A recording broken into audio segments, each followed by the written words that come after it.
Chega o salário e é preciso pagar contas e quitar dívidas. Todo mês, para muitas famílias, é aquele mesmo sufoco: tirar de um lado para cobrir outro, pedir emprestado, recorrer a diversos serviços que o banco oferece. Pois é, aprender a lidar com a sua renda e com as despesas do dia a dia não é uma tarefa fácil e nem difícil. Mas o processo de mudança pode começar agora. Você só precisa se reeducar. Educação financeira é o tema do Rio em Foco que começa agora.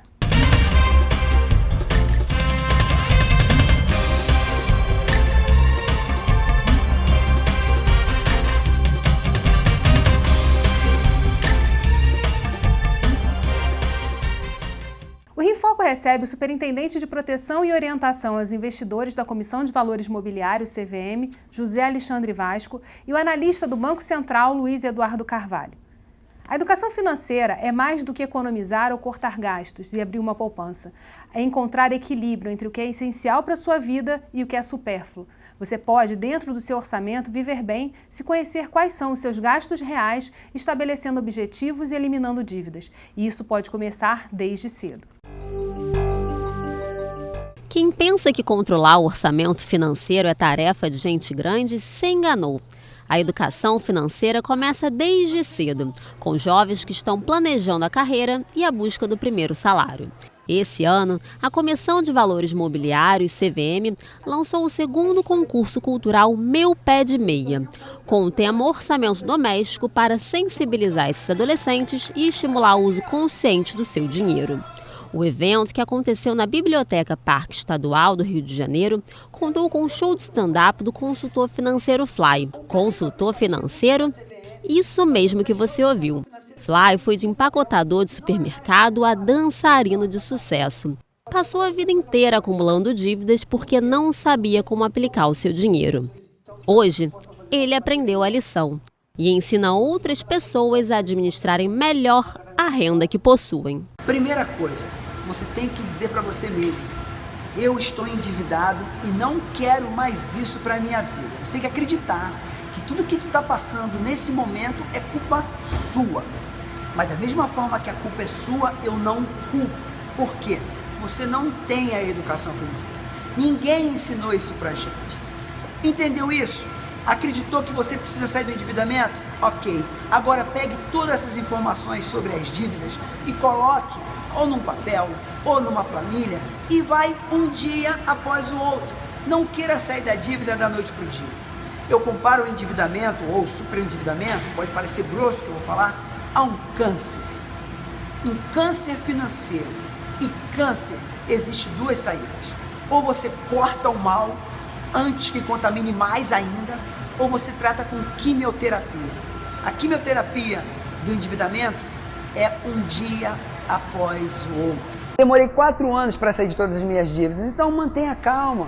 Procure as instituições financeiras que você está devendo, tente negociar. Se não conseguir negociar, procure a ajuda de um profissional. A Defensoria Pública tem um trabalho muito bacana para endividado. O próprio Procon dá trabalho, mas não tem jeito. A única forma de sair de tudo isso, de se blindar, é a educação financeira. Ou melhor, a reeducação financeira. A gente vive no cenário hoje em dia, né, que o jovem pensa muito em comprar, né, de ter alguma coisa. E assim, eu sou uma pessoa que eu sonho muito. Então eu quero um dia ter independência financeira, eu quero dar uma vida melhor para os meus pais, para a minha família. Essa palestra abre meus horizontes para ver o que eu preciso fazer, como que eu preciso me situar, como que eu preciso me comportar, para mim conseguir ter essa independência financeira. Então essa palestra, assim, consegui abrir muitos meus pensamentos com relação a dinheiro, com relação a como que eu posso lidar com o meu dinheiro, o que eu posso fazer, o que eu não posso fazer, e assim conseguir alcançar os meus sonhos, os meus objetivos. Qual a importância de começar a educação financeira pelos jovens? Olha, é extremamente importante. A OCDE, que tem uma rede internacional de educação financeira, que tem hoje mais de 100 países, ela coloca como política pública que a educação financeira deve começar o mais cedo possível. Porque ela não, como foi muito bem colocada na matéria, ela não tem apenas a ver com conhecimento. É importante você conhecer os produtos, os riscos, as oportunidades, mas a principal competência, na verdade, é comportamental, é atitudinal. São pequenas mudanças no dia a dia que podem ajudar a pessoa a construir um futuro financeiro mais bem sucedido. No programa de educação financeira nas escolas que o Brasil desenvolveu, junto com vários órgãos, com o Banco Central, com a SUSEP, a CVM coordenou aquele projeto piloto, a gente identificou que os jovens tinham um fator muito importante nas famílias para a mudança comportamental. A gente percebeu, porque nós fizemos questionários, que os jovens levavam para casa a educação financeira que eles tinham em sala de aula. Então o jovem tem esse papel não só dele construir o seu futuro, e ele pode fazer isso porque ele está mais cedo na vida, planejar e pensar já na sua aposentadoria, porque nós todos vamos viver mais e temos todas as facilidades do sistema financeiro que estão disponíveis a nossa, enfim, para que nós possamos escolher e façamos assim a nossa construção financeira dos nossos objetivos, os nossos anseios de vida, mas produtos têm que ser conhecidos, eles têm que ser conhecidos para serem bem utilizados. Não há nada de errado, eu não vou falar aqui sobre crédito, porque a nossa atuação é mais de investimento, a da CVM, isso é uma competência mais do Banco Central, mas é importante que a gente faça escolhas que estejam alinhadas com os nossos objetivos de longo prazo. E o jovem tem essa abertura para mudar o seu comportamento e até ajudar na sua família. A gente influenciar a família, né? Exatamente. Eu lembro que em 2008 nós estávamos num evento no Tesouro Norte-Americano, em março de 2008, um pouquinho antes dessa crise financeira que afetou o mundo inteiro, e o secretário do Tesouro Norte-Americano, ele veio no encerramento e disse o seguinte, que os Estados Unidos tinham feito uma regulação adequada, que eles estavam fiscalizando as instituições, mas que eles tinham falhado numa coisa. Eles não tinham prestado atenção no consumidor, em dar educação financeira para a população.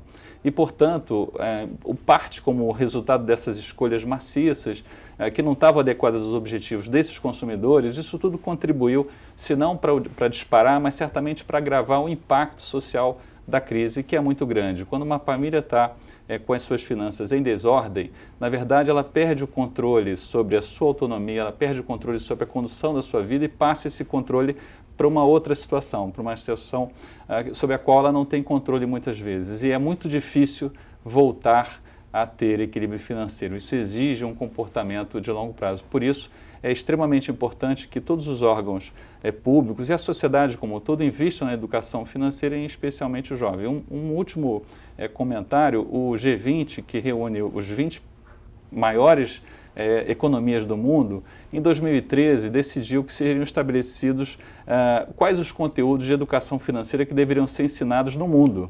Então essa é uma preocupação global na China, na Índia, e a OCDE escolheu, ao fazer os conteúdos, exatamente começar pelos jovens. E esses conteúdos foram aprovados no ano passado. Então a juventude é certamente uma prioridade. Todo mundo é importante, mas o jovem tem um papel de destaque nessa mudança da futura sociedade que a gente quer construir junto através de educação financeira. E a gente está falando, na verdade, de uma estratégia nacional de educação financeira, cuja semana é agora em maio, né? Isso, exatamente, né? Vamos ter nossa terceira semana nacional de educação financeira, do dia 16 ao dia 22 de maio. É uma iniciativa do Comitê Nacional de Educação Financeira, cuja presidência hoje, esse ano, 2016, está com o Banco Central, para promover a Estratégia Nacional de Educação Financeira. Interessante frisar que a Estratégia Nacional é uma política de Estado, de caráter permanente, que tem por finalidade promover o fortalecimento da cidadania financeira, contribuir para o fortalecimento do sistema financeiro nacional e também para ajudar as pessoas a tomarem as melhores decisões. Como eu falei, o Banco Central assumiu esse ano a presidência do comitê, e mais dados a respeito da Semana Nacional de Educação Financeira pode ir lá no site cidadaniafinanceira.bcb.gov.br. Tem lá várias informações sobre finanças pessoais, sobre relacionamento com o sistema financeiro, como a gente lida com o dinheiro, sobre crédito, sobre dívidas, sobre proteção. Tem os vídeos animados da série Eu e Meu Dinheiro, são 5 vídeos que foram lançados no ano passado, na segunda semana ENEF. Tem a calculadora do cidadão, né, um aplicativo que a gente pode baixar num tablet ou no smartphone. É totalmente gratuito, muito bom para você ter junto com você quando for fazer alguma compra, alguma coisa. Tem vídeos animados sobre crédito consignado, sobre poupança, circulação na moeda, enfim. O site é muito bom, recomendo a ida lá. Os dados estão lá e a gente vai falar um pouquinho mais sobre eles no próximo bloco. Não saia daí. Rio em Foco aqui, política e economia caminham juntas.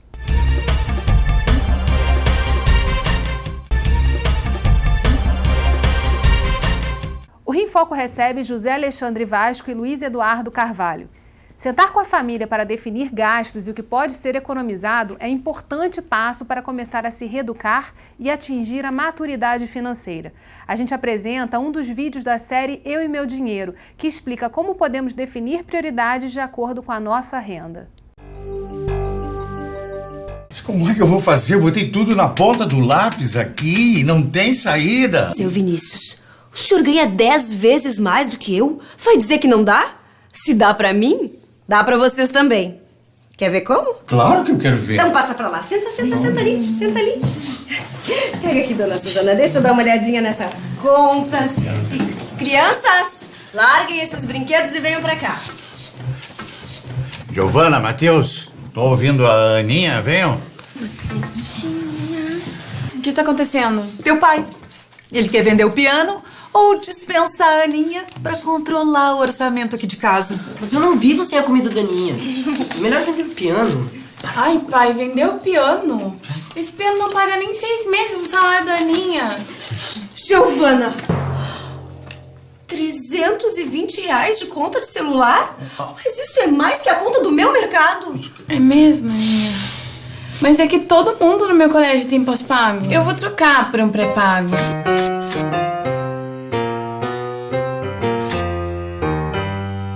O meu já é pré-pago. Mas esse transporte pro colégio, R$230. Matheus, seu colégio é tão pertinho. Aninha, você prepara um sanduichão bem grande pra eu levar pra escola todo dia? Preparo. Valha-me Deus, seu Vinícius! Olha aqui!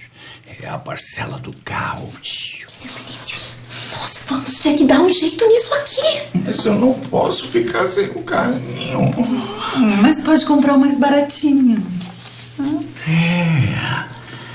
Talvez assim um pouco mais velho.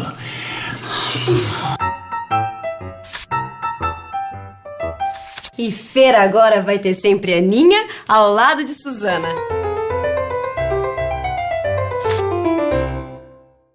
E amanhã mesmo eu volto a dar aulas.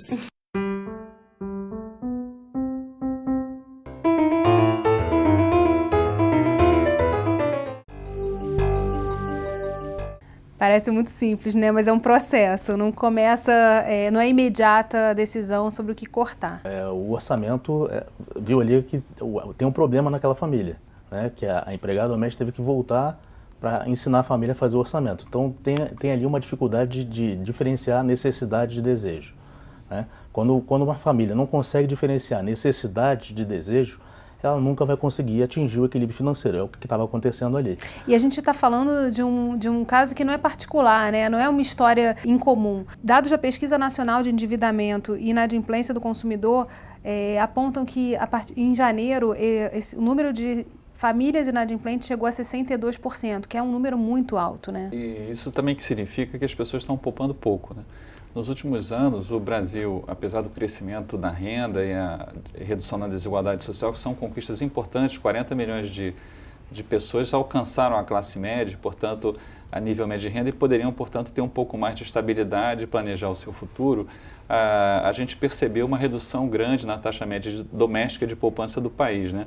O Brasil hoje é um dos países da América Latina que tem a menor taxa de poupança e, em função do cenário mais recente, isso tem diminuído. Então, para além da importância de controlar os seus gastos do dia a dia, enfim, mas não ter isso apenas como uma questão momentânea, mas sim visando um benefício futuro, seja uma mudança de residência, educação, enfim, ter esse planejamento para o futuro que é absolutamente importante a pessoa construir o seu futuro, mas com reservas financeiras, porque não tendo reservas financeiras, ela está muito mais vulnerável a choques financeiros, a perda do emprego, por exemplo.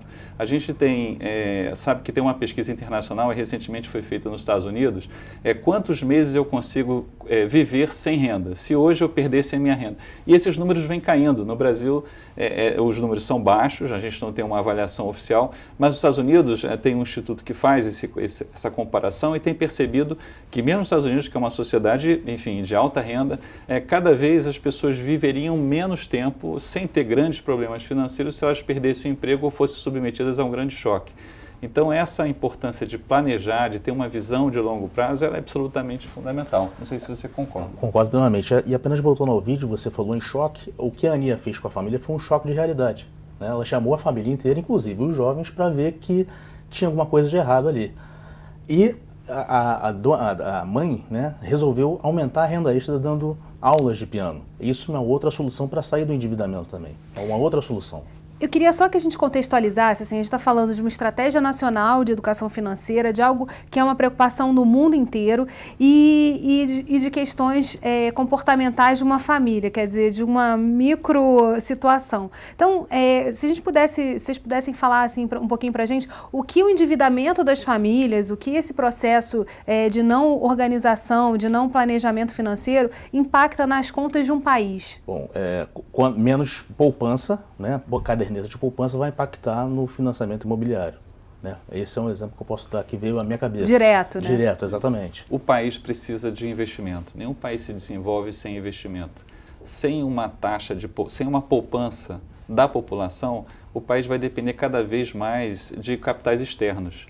E, portanto, quando a população poupa, ela não apenas está ajudando a construir o seu futuro. Esses recursos vão para o sistema financeiro e são investidos muitas vezes em atividades produtivas, diminuindo o custo do investimento e, portanto, aumentando a chance de renda e emprego, já que quando o país cresce, ainda que com diferenças na velocidade, mas todo mundo ganha, né? Os empregos aumentam, as empresas contratam mais, então a economia ela estende os seus benefícios de uma forma mais forte para toda a população. Então a poupança ela é absolutamente fundamental para a construção de um futuro financeiro saudável, não apenas para as famílias, mas também para o país.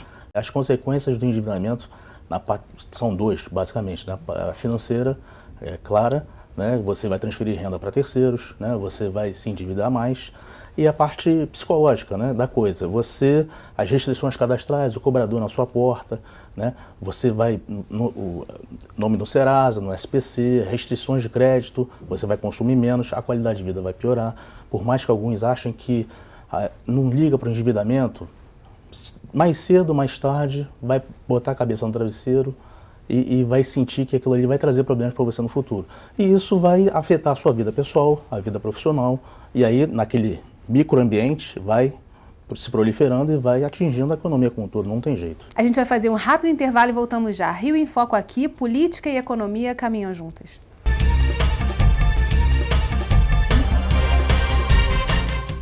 Aqui na Assembleia Legislativa, o Comitê de Implantação da Agenda Ambiental da Administração Pública, a 3P, definiu como estratégia para melhorar a qualidade de vida dos funcionários e colaboradores a criação de um programa de educação financeira. A palestra de sensibilização despertou nos funcionários a vontade de colocar as finanças em dia. Pensando em facilitar a vida dos servidores, a Comissão de Implantação da Agenda Ambiental da Administração Pública, a 3P, em parceria com o Conselho Regional de Contabilidade do Estado, promoveu uma palestra sobre educação financeira no auditório da Escola do Legislativo para os funcionários da Casa e público interessado. Ministrada pelo professor da UFRJ, Luiz Antônio Leal, a palestra apontou dicas para auxiliar a organização financeira e também equilibrar as contas sem prejudicar o orçamento no fim do mês. Normalmente nós fazemos o orçamento da nossa cabeça, a gente chama isso de contabilidade mental. Então como é que a gente evita isso?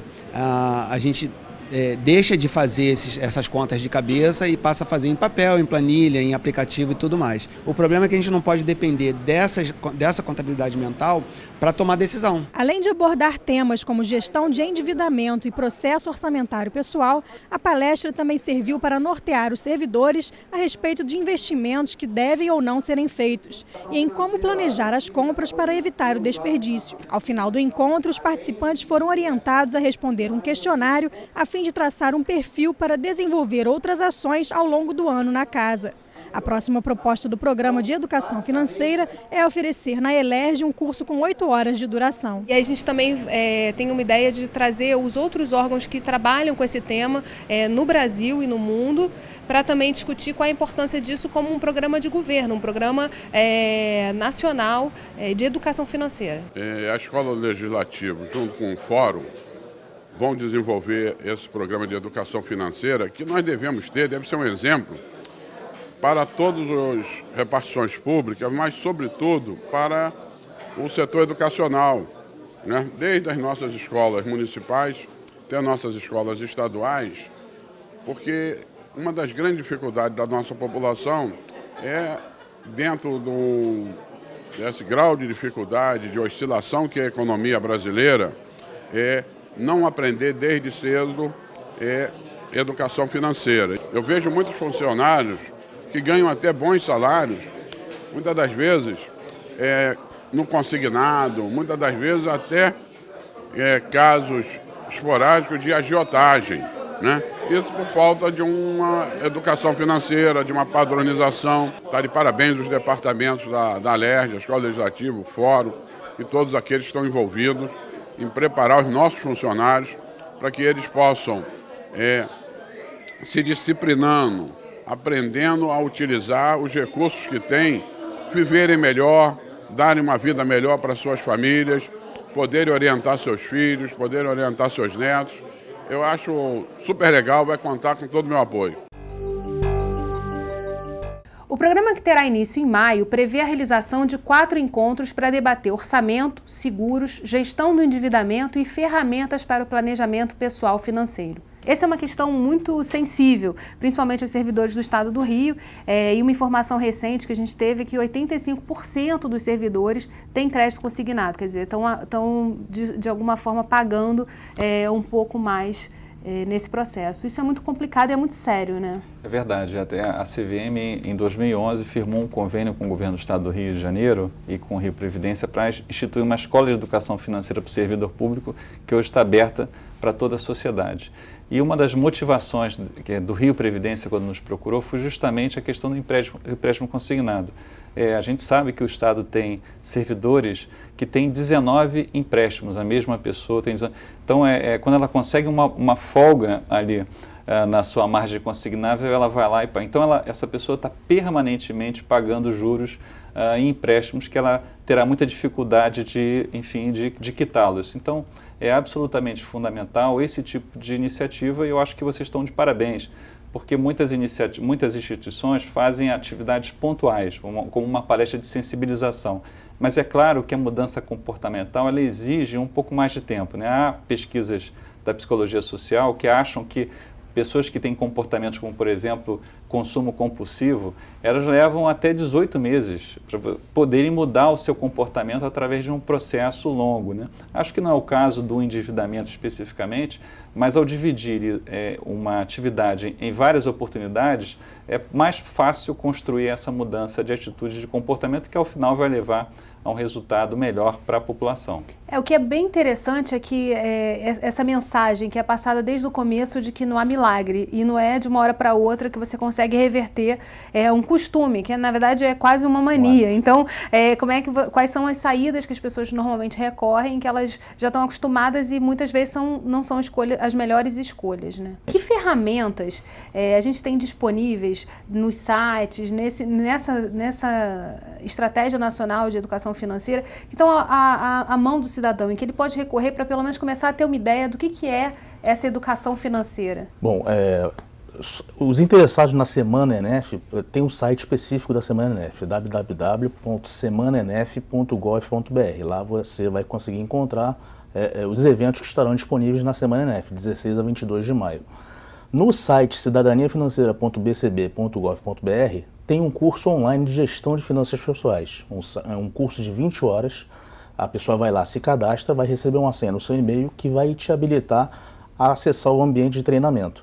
E esse curso específico, ele mudou minha vida, porque eu era um endividado. Então, dá para sair, como o Fly falou ali no vídeo dele, você tem que ter força de vontade, tem que saber que a coisa está ali e você tem que encarar de frente, não pode tapar o sol com a peneira.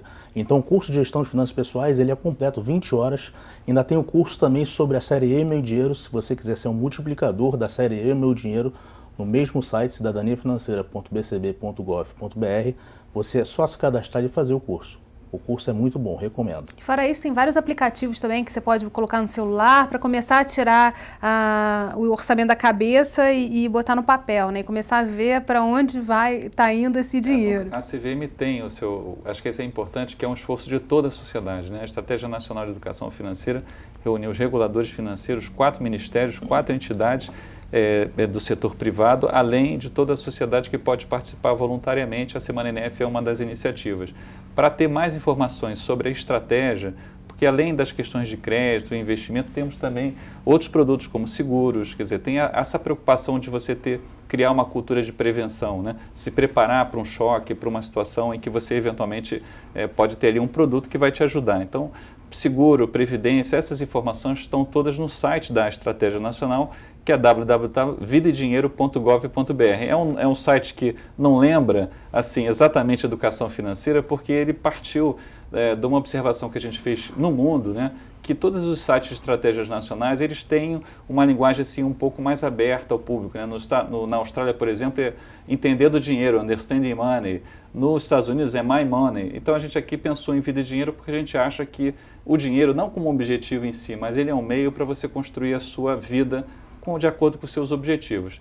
E no caso da CVM, porque todos nós temos as nossas iniciativas também, a gente recomenda o site investidor.gov.br, ou quem está assistindo, vai ao nosso canal. A gente tem um canal CVM Educacional no Facebook, no YouTube, no Twitter e no LinkedIn, onde todas as nossas iniciativas estão lá. A gente também tem um e-learning, mas eu acho que acompanhando a CVM através das redes sociais, as pessoas podem ter mais informações sobre as nossas iniciativas e os nossos cursos, assim como o do Banco Central, da Superintendência de Seguros Privados, que regula os seguros, e da Previdência Privada, que é através do Ministério da Previdência e a Previc, que regulam o setor de previdência, que é importantíssimo, porque nós todos, graças a Deus, vamos viver mais e, portanto, cada vez mais a responsabilidade sobre a construção da nossa aposentadoria ela é dividida entre o Estado e o cidadão. A gente, para viver bem no futuro, a gente precisa começar a planejar desde criancinha. E começar a se reeducar desde agora, desde já. As ferramentas foram dadas pelos nossos convidados hoje e agora é uma questão de ir lá, começar a mexer, começar a se ambientar nesse processo, que não é fácil, mas ele é possível de ser feito. Infelizmente, o nosso programa chegou ao fim. Obrigada, Vasco, obrigada, Luiz, e obrigada a você que ficou com a gente até agora. O Rio em Foco quer saber a sua opinião. Escreve pra gente. Tem algum assunto que você queira ver discutido aqui? Envie sua sugestão para rioemfoco@lerj.rj.gov.br ou para o nosso WhatsApp 21 98990 4709. E se você gostou desse programa, pode assisti-lo novamente, recomendar para os seus amigos no site www.querodiscutiromeuestado.rj.gov.br ou pelo YouTube da TV Alerj. TV Alerj, o canal do povo fluminense. Até a próxima.